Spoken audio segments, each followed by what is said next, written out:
Welcome to Pennsylvania Newsmakers, and as always, thanks for watching. Well, the Republicans in the state legislature take to the initiative and rethinking charitable giving. Let's get to it.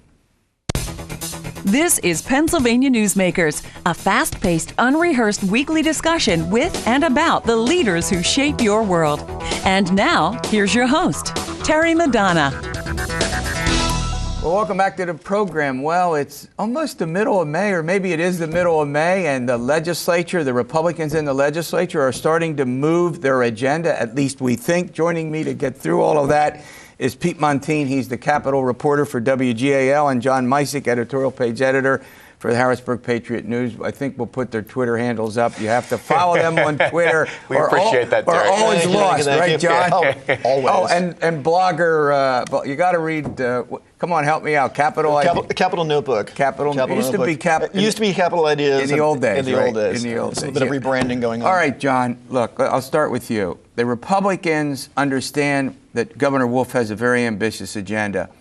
It looks like they're ready to take the initiative and begin to move a number of key items, right or wrong? Terry, you're right. Actually, the budget gears now, as you said, we're getting into May. The time is growing short, though no one expects an on-time budget. But the gears are slowly starting to grind to life. Last week, we saw Senate Majority Leader Jake Corman roll out a fairly ambitious pension reform plan that would change benefits for current employees and change benefits going forward, refinance the existing pension debt. So that's on the Senate side of the building. Right. On the House side of the building, it looks like they're getting ready to tee up a property tax reform plan sponsored by Representative Stan Saylor out of York. So this is sort of like the two major components of the legislative agenda for the Republicans. And of course, Governor Wolf has dramatically different visions on how those sorts of things should take place. Yeah, we'll get to that in a minute, whether he puts the old pen to the bill. All right, Peter, one of the other things that it could well come up for a vote this week would be medical marijuana. It passed the Senate last year, 43-7, bipartisan. Last fall, yep. Yep. Now we've got a bill that's been tweaked, a different version of it, in order to make the House happier, particularly the Republicans. What are the major elements of it that we should be aware of? Well, its chances here have really shifted, I think. You see now that Governor Wolf is out front meeting face-to-face with families of children with sick kids who want medical marijuana, saying to their face he will sign it. It's a huge shift from Governor Tom Corbett, who said, hey, I'm not going to sign this because medical marijuana, any use of marijuana, is a gateway drug. Right. We've seen some sort of shift in the language of the bill. I mean, Senate Bill 1182, this forerunner, was a little bit different. Now it's Senate Bill 3, and there's been some changes in the way that the right and left will be appeased here. The right is getting a prescription monitoring portion of this bill. Also, there will be some changes to make sure that there will be state-run dispensaries, so the delivery will be I get it. So it's not willy-nilly out there. And also, is it only for physicians? Go ahead. Well, physicians can't prescribe it because it's still a Schedule I controlled substance in the eyes of the federal government, which they can say, well, we think you ought to do this, and then point them in the right direction, give them a little card, we can get that filled in. I think I got that, by the way. Yes. But notably, Terry, it also, as a sop to the House, it expands the list of conditions that can be treated with narrows them. Expands them, actually. That was the problem the other time around. They've included, I think, glaucoma, HIV/AIDS, and a couple other, because the other last one was strictly for seizures and profoundly ill kids. As a sop to the House, they've expanded the list of conditions that can be used for medical marijuana. But it's we're going to run to a break in a minute, but it's very popular with the voters, Peter, in the polls that I've done and others have done. There isn't any doubt that the voters are in favor of this. Well, your polls have said that 80% of Pennsylvanians or something like that really want this. I mean, there's definitely a shift in opinion here. Nationwide, you see the story coming up on CNN. Is it 23? Right. Yeah, something like that, 23, 21 states. You've seen the shift in opinion. CNN has done big stories on this. Sanjay Gupta ran a few big documentaries on this. So I think people want it. I think that lawmakers don't want to rile their more conservative constituents when they have to go back home and say, I voted for this. It's something that I think people are a little confused by. And we're running to a break, but the other thing is we've had folks on from the Pennsylvania Medical Society. There's some physicians that have some concerns because of the long-term effects of it. All right, when we come back, I want to ask John Micek about property tax reform. The governor and the Republican lawmakers, can they get on the same page? John will help us out there. This broadcast of Pennsylvania Newsmakers is presented by the Pennsylvania Chamber of Business and Industry, the statewide voice of business.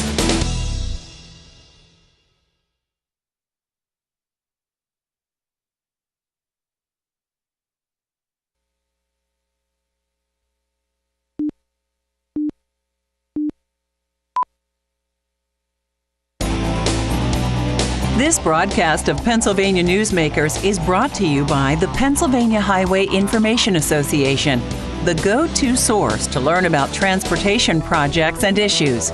Please visit pahighwayinfo.org. And by the Pennsylvania Manufacturers Association. Business in Pennsylvania is our business. Welcome back. Well, we're talking about the Republicans are about to move talk about the governor's ambitious agenda. The Republicans have an ambitious agenda. I'm chatting with Pete Muntean from WGAL. He's a Capitol reporter, and John Micek. He's the editorial page editor, Harrisburg Patriot News and Penn Live. All right, John, we have been through this property tax business for a long time. Governor Wolf has his own plan. It's been somewhat controversial. 50% of the taxpayers, I guess, would be net winners under it, if I understand it. People who are up, he says up to 100,000 would be net winners in terms of the dollars. But now we have a Republican plan to talk about that. Do we have the full half hour? No, you don't. I know it's complicated, but go ahead. In short, Terry, Governor Wolf wants to create a $3.8 billion pool for property tax relief. His plan calls for tax shifts, higher and expanded state sales tax, a higher personal income tax. And again, an average 50% reduction for every homeowner. Stan Saylor, the former majority whip in the state house, now a rank and file member. York County guy. York County, from Redland, I can't remember which one of the Reds.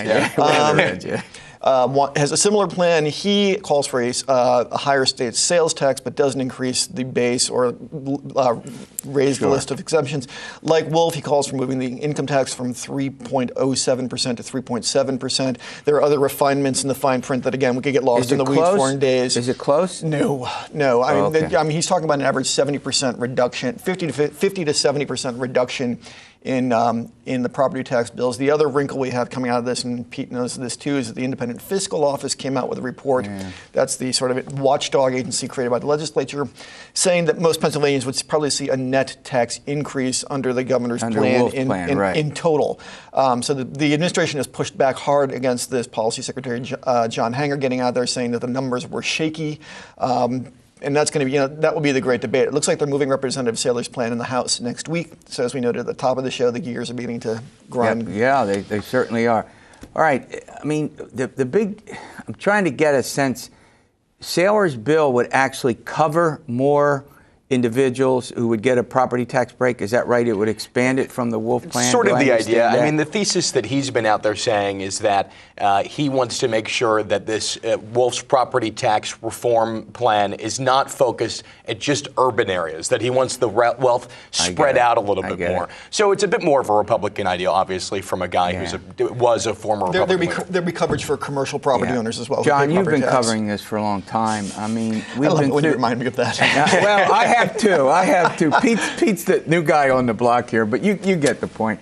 I mean, these come up periodically. It's been more a Republican idea about property tax reform.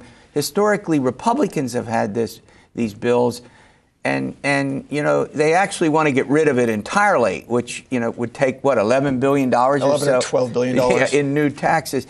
What's your sense about? I mean, if it passes the House, does it get through? I mean, I just have a sense. Look, you can always say if it could have been done, it would have been done already. I mean, I was thinking about this. I've been writing some variation on this story for 15 years now. See, you made my point. I'll date myself for you, but it's massively difficult. You're talking about a tax shift. One of the problems with the sales, and Ed Rendell and I have talked about this at great length, one of the problems with lifting the exemptions for the sales taxes is that every single one of those exemptions has some constituency lobbying behind it, whether it's accountancy or legal bills winners or and architects. Losers. They're clear winners and losers. Yeah. So that's a serious problem. I mean, both the Saylor plan and the Wolf plan leave exemptions for clothing and food in place. which everyone views as something the poor primarily pay and regressive toward them. But it's such a Herculean undertaking that's going to be very difficult to get a final product out. I think candidly, the Wolf administration borrowed liberally from Republican language that's been making the rounds for years. Right. There's still, again, variations in the fine print, so at least there's some common ground. All right, we're going to run to a break. When we come back, will the legislature reduce its numbers? We have the second largest legislature in the country, the largest full-time legislature in the country. That's been debated also for many sessions, past sessions. We'll come back. I'll ask Pete that to start out with, and we'll see you in a moment.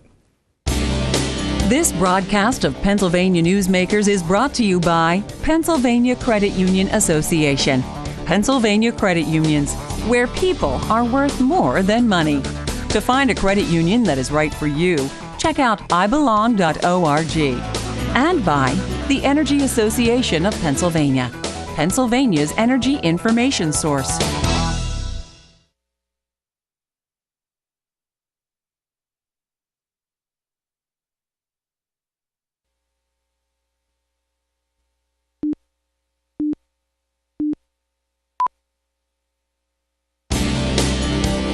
This broadcast of Pennsylvania Newsmakers is presented by the Hospital and Health System Association of Pennsylvania, working towards a healthy Pennsylvania, and by the Pennsylvania Coal Alliance, representing companies involved in America's most affordable, reliable energy source. To learn more, visit pacoalalliance.com. Welcome back with John Micek and Pete Muntean, both reporters. All right, Pete, let's talk about reducing the size of the legislature.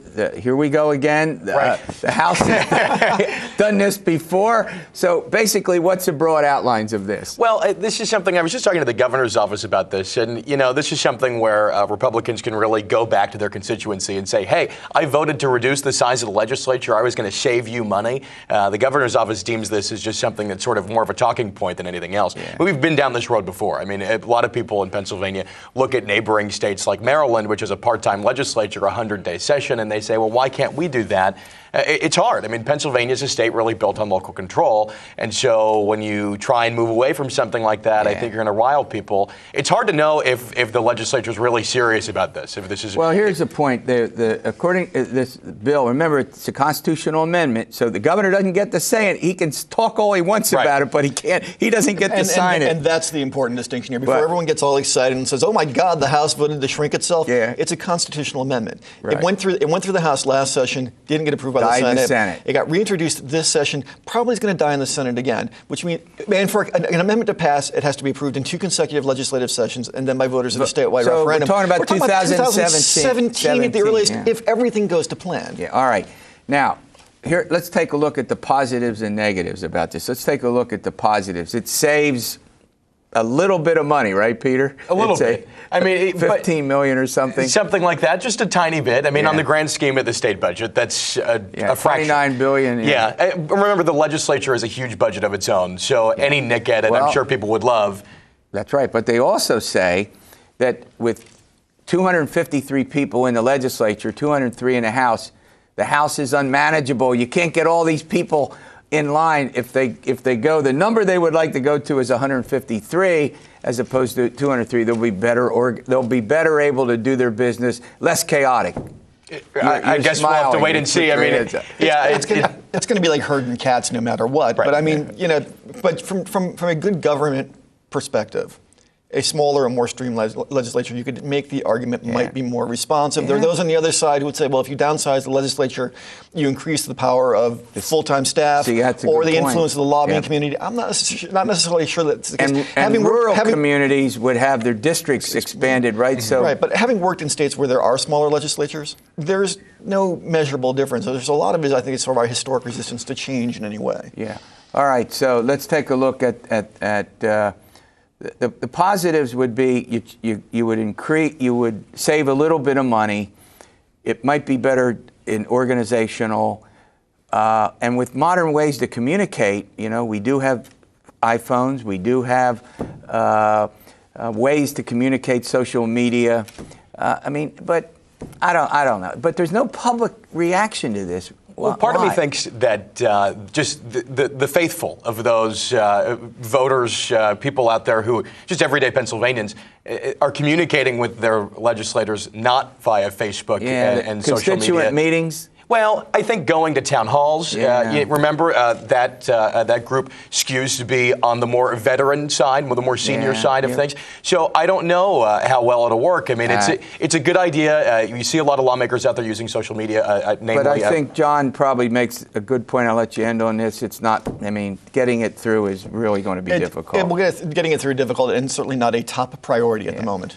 All right, should we rethink charitable giving? We're going to have a little segment on that. We'll see how that goes, and we'll be back in a moment. This broadcast of Pennsylvania Newsmakers is brought to you by the Pennsylvania Medical Society. Inspired physicians committed to the good health of Pennsylvanians and the advancement of the practice of medicine. And by the Pennsylvania Healthcare Association, the future of long-term care.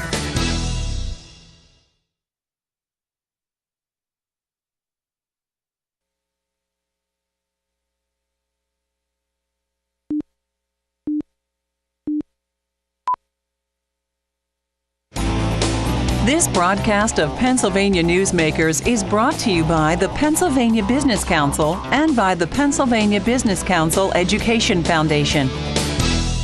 Well, joining me is Peter Greer. He's the president and CEO of Hope International. We're going to talk about should we rethink charitable giving.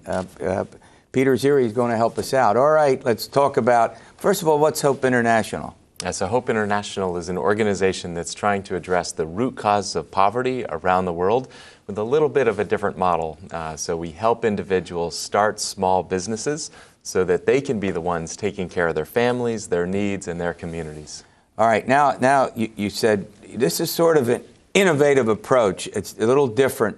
What's the theory behind what you're trying to do? Is it just that people have to be entrepreneurial? Is it they ought to be more responsible for their own livelihood? What's the theory? I love that we live in a part of the country that is so charitable. I love that when we see needs, whether it is an earthquake or whether it's some sort of a disaster, that individuals want to make an impact.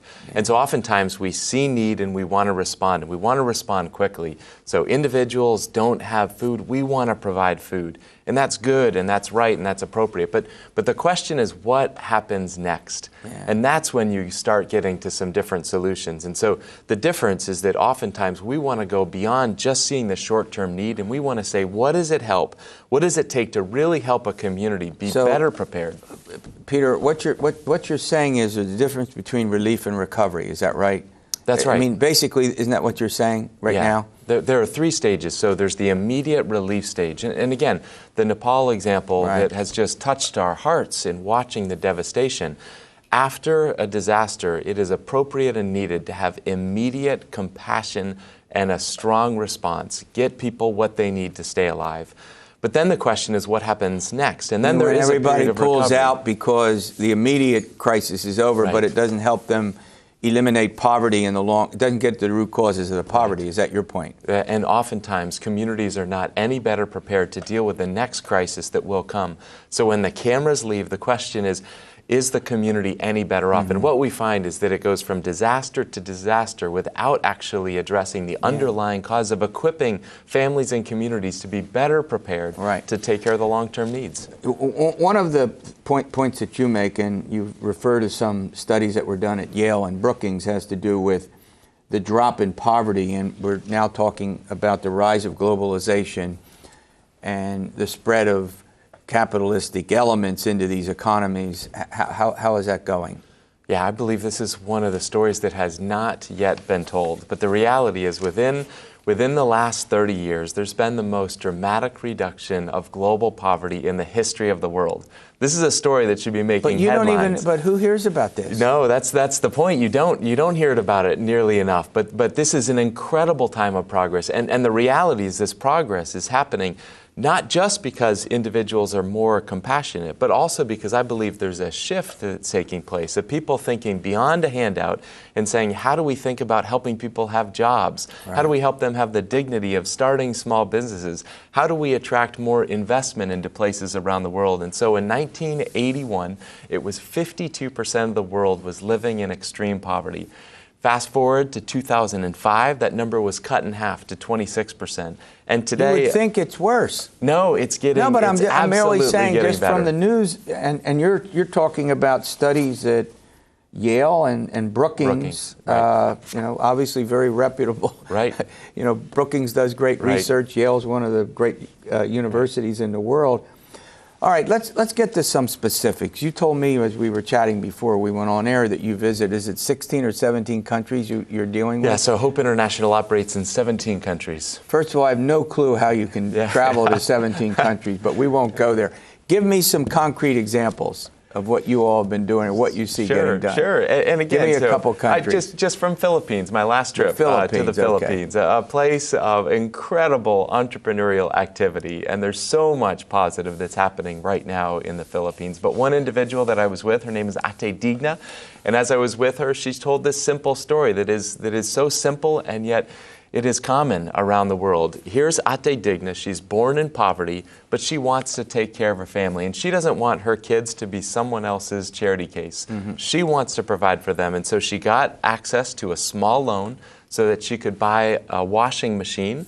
And then she ended up getting She's washing clothing for people. She's washing clothes, and now there's a retreat center, and she washes the clothes. She's been able to employ 40 other women in her business. She has now two washing machines. Yeah. And the thing is, you don't when you meet Ate Digna, it's not someone with a head down and a hand up. Right. The difference, literally, you see in the posture. She stands tall, and she's so proud of what she's been able to accomplish. And we wouldn't even think of, who would come in and say, you give somebody a washing machine, they can get a thriving business. Given our society, we wouldn't even think about that, right? Right, and that's, I think, the biggest thing that we're trying to do differently is we're going in and not assuming that we have the answers or we know best, and rather going in with eyes to see God has given individuals capacity and dreams.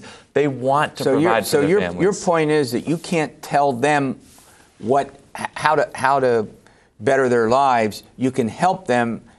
And many of them have ideas themselves. Obviously, that had to be her idea. Who would have thought of that? That's the point. For too long, we've been thinking that if we're smart enough, if we have enough resources, that we can solve the problems of the world.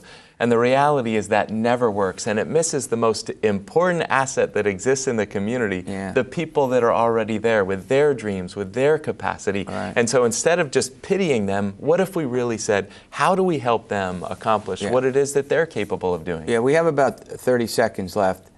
How expansive is this notion of yours? How is it spreading? Absolutely, and I think the statistics about the reduction of global poverty is part of that. Hope International, we operate in close partnership with the local church around the world as well, and it is everywhere. This desire to work hard. Thanks for coming in. This is a wonderful update. Hey, we'll see you next week for another edition of Pennsylvania Newsmakers, and as always, stay well.